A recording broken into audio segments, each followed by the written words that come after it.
मैं कप्तान सिंह संघर्षी मां वाणी को प्रणाम करता हूं और मैंने पिता के ऊपर कविता लिखी है। जहां मां का स्थान है वहां पिता का भी किसी से कमी नहीं है। तो एक दिन मैं आंगन में बैठा था, अनायास मेरी लेखनी कहने लगी। क्या कहा सुनिएगा। एक दिन मेरी लेखनी बोली, पिता गगन सा होता है। एक दिन मेरी लेखनी बोली, पिता गगन सा होता है। संतान की जीवन बगिया में बीज खुशी के बोता है। कर्म भूमि में नख से सिख तक श्रम सीकर को बहाता है। संध्या काल लौट कर आता जब दिन कर छिप जाता है। संध्या काल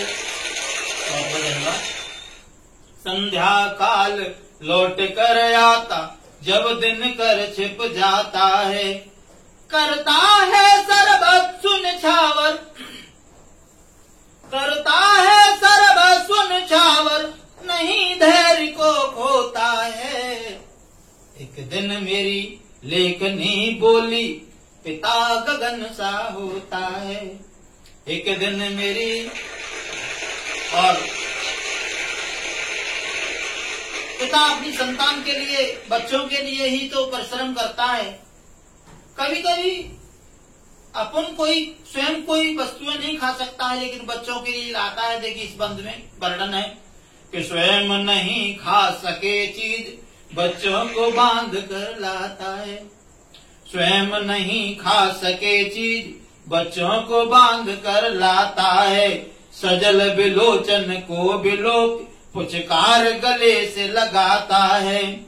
गर हो संताप में संतान तो नहीं चैन से सोता है।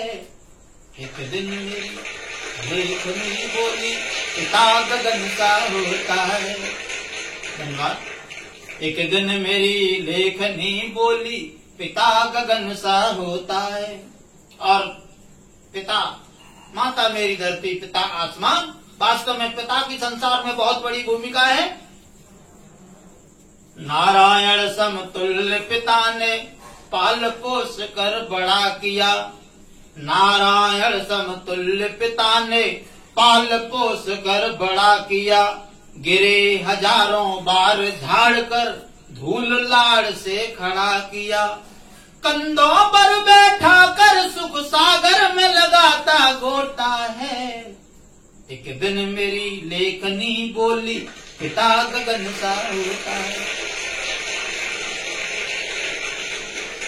और देखिए, मां ममता की मूरत कही जाती है तो पिता क्या कहे जाते हैं सुनिएगा कि मां ममता की सरिता है तो पिता है करुणा के सागर। मां ममता की सरिता है तो पिता है करुणा के सागर। सबसे बड़ा आशीष है इनका संघर्षी भर ले गागर। जो इनकी करता नहीं सेवा, जो इनकी करता नहीं सेवा, वो जीवन भर रोता है। एक दिन मेरी लेखनी बोली, पिता गगन सा होता है। एक दिन मेरी लेखनी बोली, पिता गगन सा होता है। जय हिंद, जय भारत।